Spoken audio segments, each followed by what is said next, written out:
The end of the Derek Carr and Dennis Allen era is exactly what the New Orleans Saints needed. We got all that and a little bit of lagniappe for you on today's episode of Locked On Saints.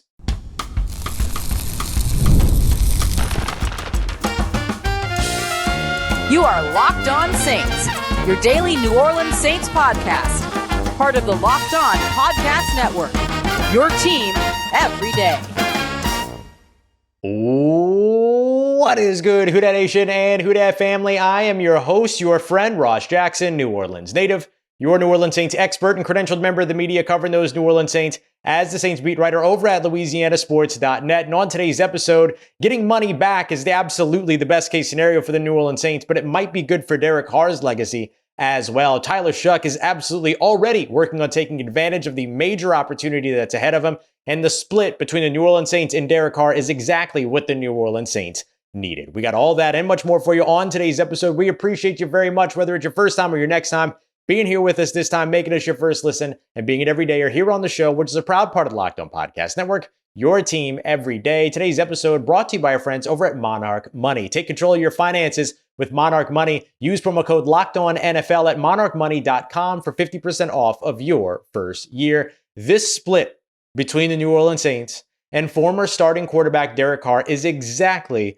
what the New Orleans Saints needed. We've been talking all weekend so far about the implications, the cap implications, how this helps them from a salary cap standpoint, how this helps them turn the dial and turn their attention over to a quarterback that could be their quarterback of the future as opposed to just a quarterback of their present, so on and so forth. But the additional piece here, along with the new era talk and all that, is that this allows the New Orleans Saints to completely rebuild the way that they want to, and more importantly, the way that Kellen Moore wants to rebuild his team. Beyond all of the sort of like larger esoteric ideas of like, this is the new era and all those other things, which we've talked about on the show already in previous episodes, if you want to go and check that out, there is kind of brass tacks to all of this, right? The Dennis Allen era was awful for the New Orleans Saints. They didn't make the playoffs. They didn't make the playoffs in Sean Payton's last year. Then they went 3 straight years of no playoffs. They went into a season to where the New Orleans Saints fired a head coach in season for the first time in decades. Then they ended up turning things over to an interim head coach in Darren Rizzi, who was a blast to work with, but didn't end up getting the full-time job. And then they kind of had this awkward in-between. And this has kind of been the story of New Orleans for some time, since they have kind of undergone all of these monumental shifts in their organization. Drew Brees retires.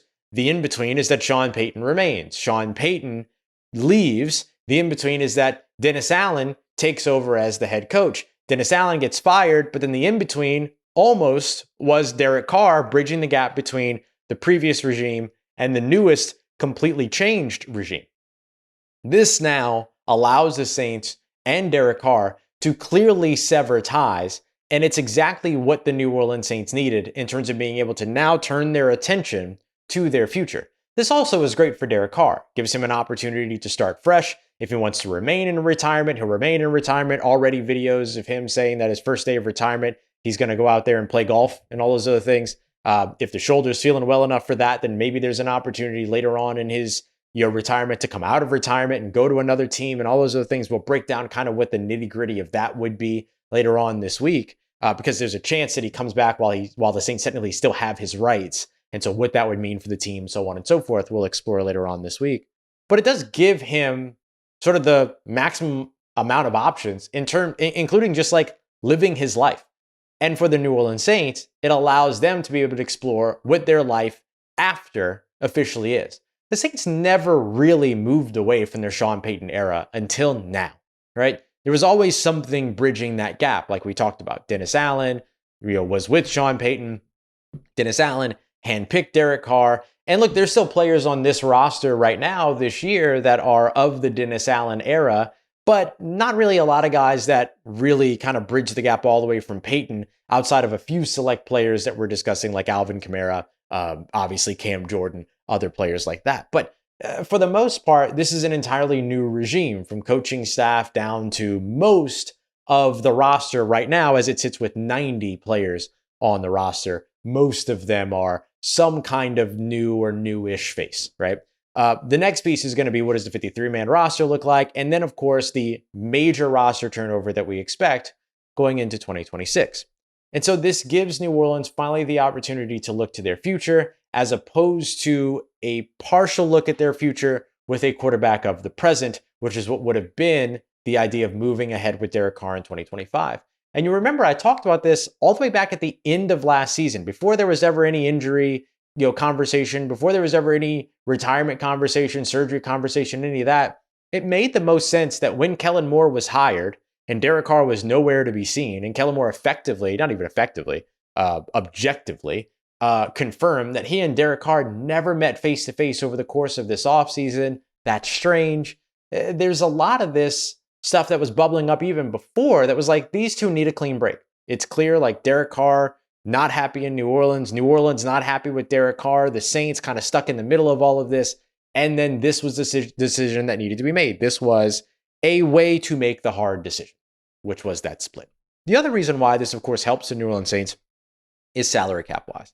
This is going to provide them some major relief over the course of the next 2 years to allow them to be able to get to a place where they're more easily compliant with the salary cap and to where they can more easily manage what the salary cap will look like. So that is something to where either Derek Carr making a really nice decision or Mickey Loomis and Kai Harley getting something right somewhere and then being able to get that money back. I mean, it's incredible that New Orleans got any of that money back based on the fact that they were entitled to none of it, right? Because they had already restructured the contract. Very different situation than taking like a reduced pay salary before somebody retires, a la Drew Brees, a la Patrick Robinson, a la Ryan Ramczyk, a la Malcolm Jenkins. It was a very different situation. This money was already restructured. It was guaranteed to Derek Carr. Derek Carr turns around and hands $30 million back to the Saints just for the sake of being able to have a clean break. I mean, that tells you something. I don't know exactly what yet, but it tells you some percentage of a bunch of different things, right? Not just one thing in particular. And so I think this is very much what these two needed. And in particular, for the purposes of our focus, this is Locked On Saints, not Locked On Derek Carr after all. This is exactly what it is that the New Orleans Saints needed. They now turn their attention to Tyler Shough, Spencer Rattler, Jake Haener, one of these guys that are on rookie contracts that allow them to be able to invest in a player, will allow the team to be able to invest in a player that could be their future quarterback moving forward. Whether it's one of these three guys, whether it's somebody that they drafted in 2026, whatever it might be, they now have the freedom to move ahead and fully commit to that player.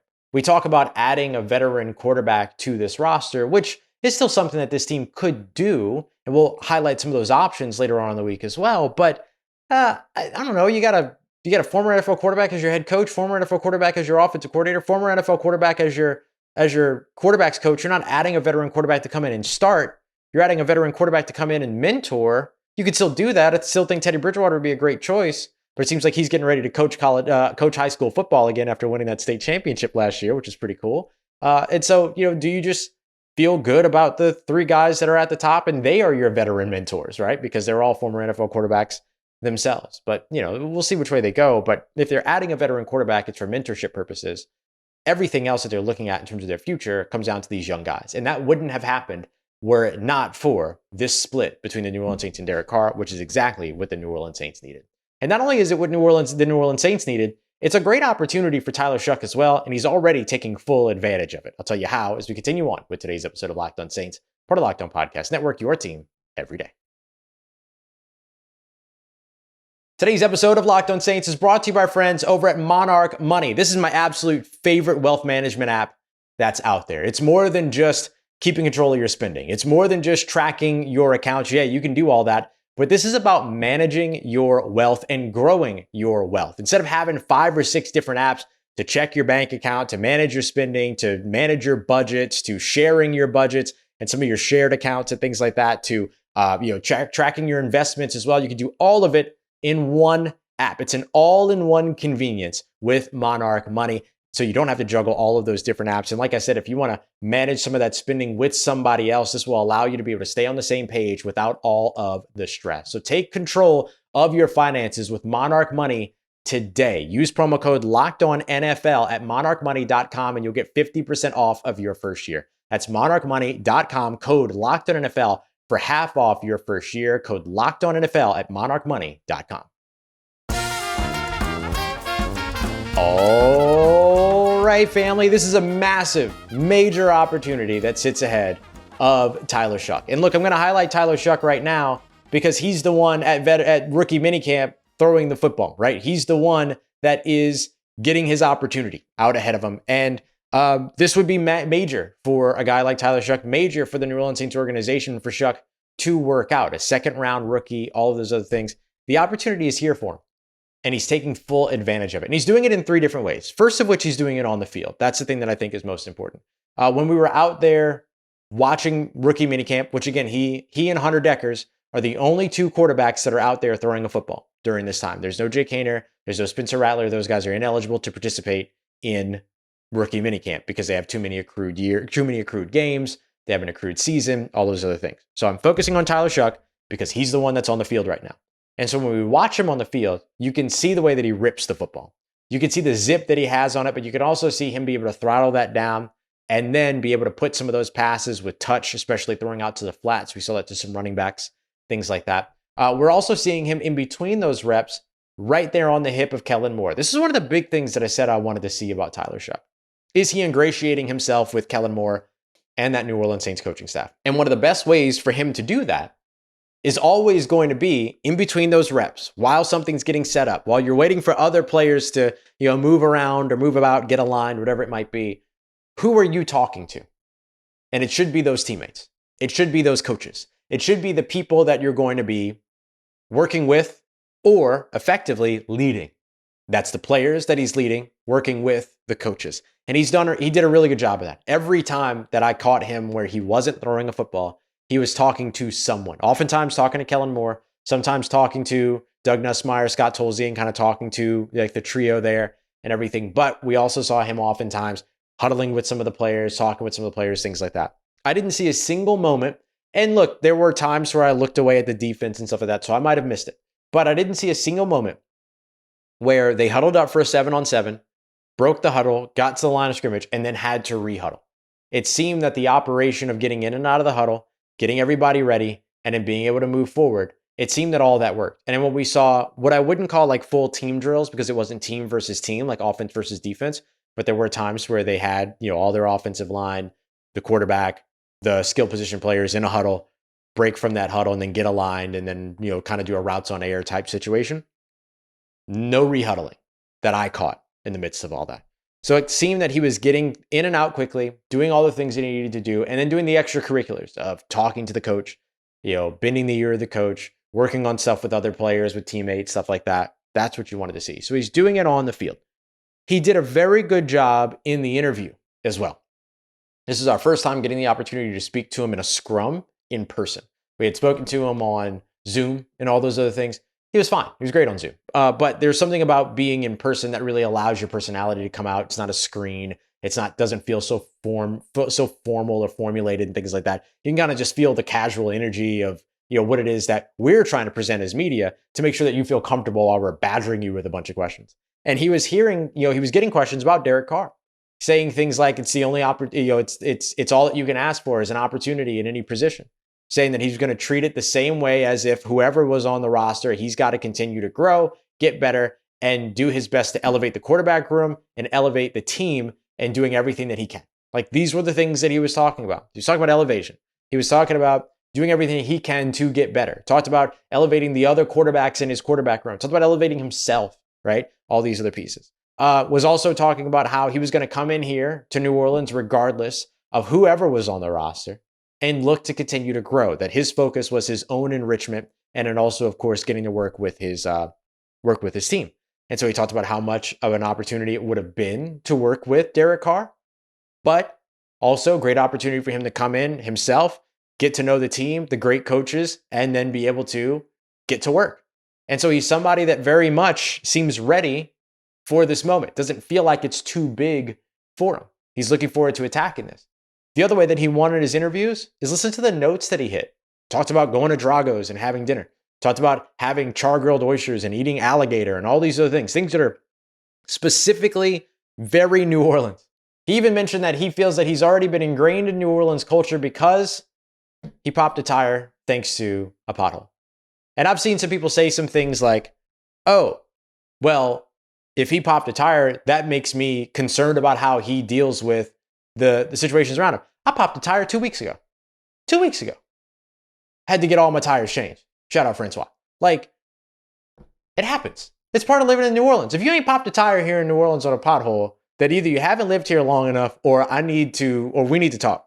We need to have a conversation, because I need to know what you're doing. I need to know what extraterrestrial navigation system you have that tells you where potholes are, especially when it's raining.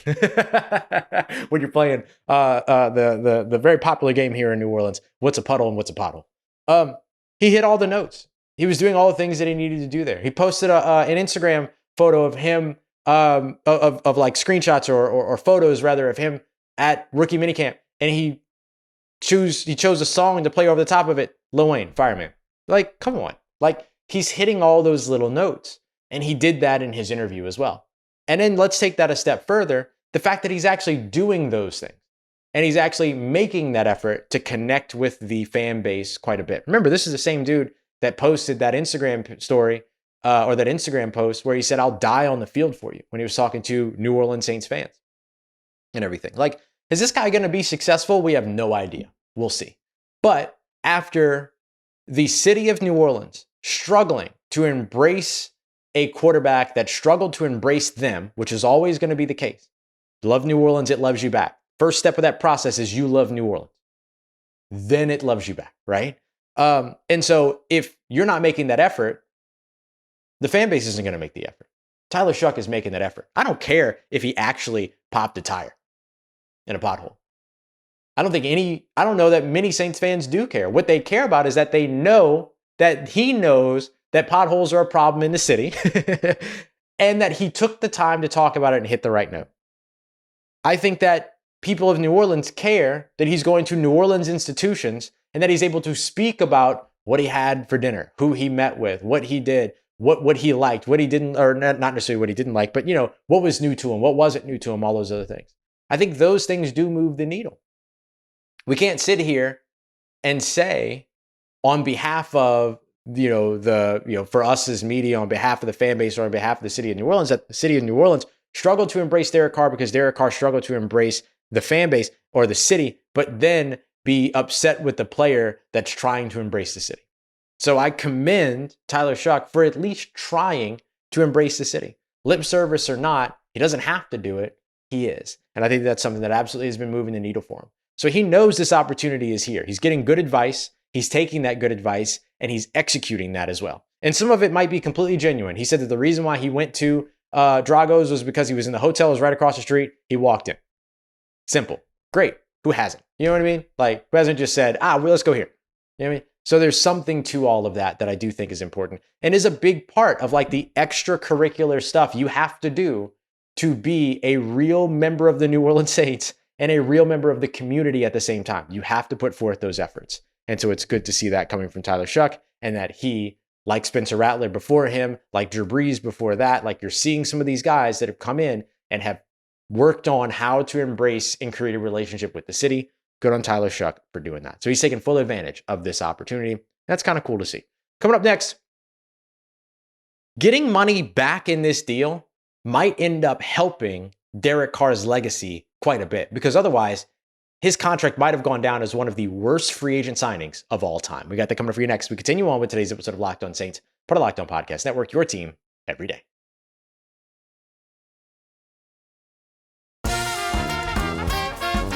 Let's get it, Who Dat Nation. Getting money back from Derek Carr's retirement is major for the legacies of both the New Orleans Saints and Derek Carr.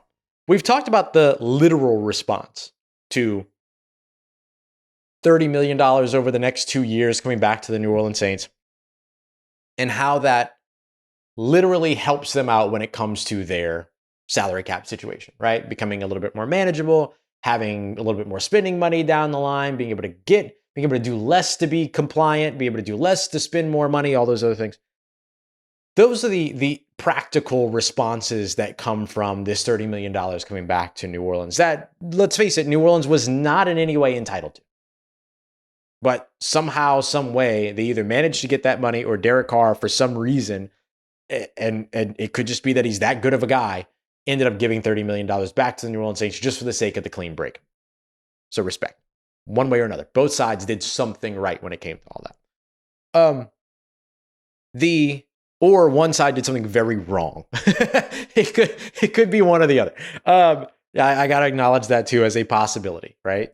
And so the other piece to this is what this means legacy-wise. The New Orleans Saints signed Derek Carr on a 4-year, $150 million contract.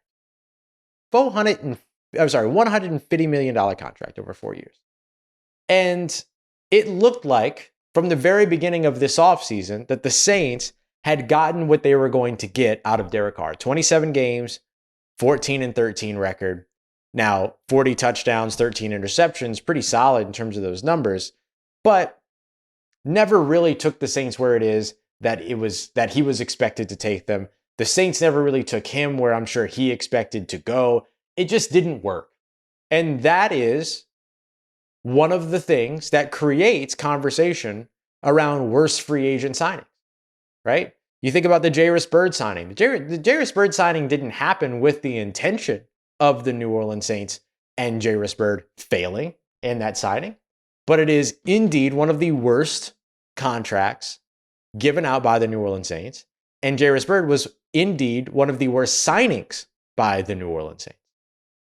Derek Carr was firmly in that category, and I think is still firmly in that category. But I gotta say, getting that $30 million back, or on Derek Carr's side, giving that $30 million back, whoever deserves more credit there, I'll just continue to acknowledge both until we find out the truth here, outside of speculating, which, let me tell you, I could speculate like crazy on this, but I'm not going to. I'm going to be responsible.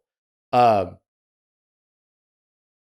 that $30 million back makes this a little bit less of a tough pill to swallow that it didn't work. It's 2 years, $70 million. Yeah, $35 million for a middle of the road, maybe slightly above average sometimes quarterback and everything. Less than average response in terms of, or return in terms of win-loss and all these other things, but not necessarily what you wanted to get, not necessarily what either party wanted to get out of each other in this relationship. If that was a fully realized $150 million deal or $100 million deal, which is what this almost was, that would have been a bit of a tough pill to swallow, and that would have put him up there with maybe some of the larger failures, not just for the New Orleans Saints, but across the NFL. And so I've already done a show on, why I think the Derek Carr contract is one of the worst contracts in history, or in New Orleans Saints history, based on the fact that it ended. But a lot of that also had to do with the restructure and the money that was already pushed ahead, and that they were going to have to end up eating all of that dead money in order to move him. Now that's not the case. So it is a little bit less. I still put the Jairus Byrd contract now up above, because here's the other thing. If you're going to swing on a position, swing on quarterback, right? Like, that's the place to swing. That's the place to invest your money. That's the place to go out there and try to do it. Were the Saints in the best position at the time that they gave Derek Carr a $150 million contract? No. Do they care? No, because it gave them an opportunity to go out there and compete. Sure. If you're going to spend that money on a quarterback. Don't go out there and spend that money on a position that's not going to help you win games, or that's not going to have as immediate a contribution to winning games. Let me say it that way. And so I think that that's the other thing that kind of lightens this a little bit. I don't think that this is now the worst free agent signing of the New Orleans Saints franchise history. I don't think that this is one of the contracts that is the worst free agent signings in all of NFL history. I mean, look at the history. It's pretty bad out there. It's pretty bleak out there. And a big reason why is because of the money that they got back. That was a major, major step forward. And the reason why I say that that's good news for both the Saints and Derek Carr's legacy is because neither of those parties want to be associated with one of the worst signings in NFL history. Nobody wants to, right? Like, I would still put the Russell Wilson trade by Denver as like worse than this, right? Like, maybe I'm wrong. I would certainly still put the Deshaun Watson trade to acquire a quarterback as worse than this. The Kirk Cousins contract is turning out to be worse for the Atlanta Falcons than it has been worse than Derek Carr's was for the New Orleans Saints. Now, that wouldn't have been the case if the Saints wouldn't have gotten that $30 million back over the course of the next couple of years, but they did. And so that helps quite a bit. And so if you need to laugh at a Falcons fan or something like that, now's your time. Now's your time. Because at least the Saints aren't paying, didn't restructure that contract only to have Derek Carr come back and sit as a backup on the bench while a second-year quarterback ends up taking the reins, like what we maybe are about to see in Atlanta. And by the way, when it comes to the idea of trading for Kirk Cousins, no. The Saints need to focus on their youth, need to focus on the young quarterbacks that they have in the building. Foster, grow, develop, do that. Worry about your future, not your present. And that's the unique situation that New Orleans Saints are in on right now. And that $30 million coming back is a major reason why. And to me, that's a major reason why the New Orleans Saints and Derek Carr are kind of out of the woods when it comes to worst free agency signing of all time conversations, because it was looking dicey there. It was looking dicey there for a little bit. All right, coming up in tomorrow's episode, I want to take a look at some of the other things that we're expecting to come from this Derek Carr retirement, what this means for guys like Spencer Rattler and Tyler Shough, taking a look at what lies ahead for each of these players, and of course, those veteran quarterbacks and more all throughout this week. So just make sure you're keeping it locked here on Locked On Saints. We have our Saints squad show tomorrow, or later, was this morning at 8 a.m. If you're catching this on audio, then the audio will come out before the squad show. So you can go and check that out over on YouTube at 8 a.m. Central Time. And we've got much more for you as well over on the Insider program, film studies, one-on-one conversations. You can text me questions. You get news from me directly to your phone via text, as opposed to having to deal with all the social media apps and all that kind of stuff. Q&As, all this stuff. So a ton that you can check out there. If you want to join that, you can join the Insider program by texting Who Dat to 504-285-7473. Follow the instructions on the screen. It's $4.99 per month, but 14 days free first. So come and try it out. Stick around if you want to. Buy me a cup of coffee each month after that. We appreciate you very much, y'all. We will see you tomorrow here on Locked On Saints. Thank you very much, as always, for making us a part of your day, part of your routine, for saying yes to me on the show. If you see me, please say hi. And if you need anything else around your New Orleans Saints in between these episodes, make sure you follow me on your favorite social media at Ross Jackson, NOLA. Hit me up. Let me know how the family's doing. Let me know how you're living. Let me know how you're momming them. And trust Who Dat Nation, I'll holla at you.